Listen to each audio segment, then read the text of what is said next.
ফেসবুকে video upload করুন সবার থেকে অন্যরকম ভাবে। সবাই জিজ্ঞাসা করতে বাধ্য হবে যে তুই কিভাবে এই ভিডিও এডিট করলি, অথচ আপনি এই ভিডিও এডিট করতে সময় দিয়েছেন মাত্র 10 সেকেন্ড। প্লে স্টোরে যান, 3D লাট মোবাইল টু অ্যাপটা ইনস্টল দিয়ে ওপেন করেন। ওপেন করার পর আপনি ছবি ভিডিও যে কোনো কিছু এডিট করতে পারবেন। আপনি ভিডিও এডিট করবেন, এখানে চলে আসেন। আসার পরে আপনি এখান থেকে যে ভিডিওটা এডিট করতে চান এইভাবে আপনি সেই ভিডিওটা নিয়ে নেন। নিয়ে নেওয়ার পরে আপনি এখানে একটি অপশন পাবেন, এই অপশনে ক্লিক করেন। ক্লিক করার পরে এখানে আপনি পাবেন যে টপ 25, এখানে চাপ দেন। চাপ দেওয়ার পরে আপনি মুহূর্তের মধ্যেই দেখতে পাবেন যে বিভিন্ন রকম আপনি টাচ করবেন, এক একটা টাচ করলে এক একটা মডেল হয়ে যাবে।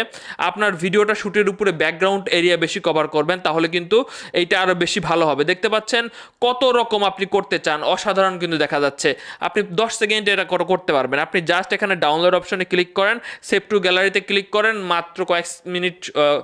মাত্র কয়েক সেকেন্ড সময় নিবে, ডাউনলোড হয়ে গ্যালারিতে চলে আসবে। ভিডিওটা শেয়ার দিয়ে রাখেন যাতে আপনি এবং আপনার বন্ধু বান্ধবরা সহজেই এভাবে সুন্দর করে ভিডিও এডিট করে ফেসবুকে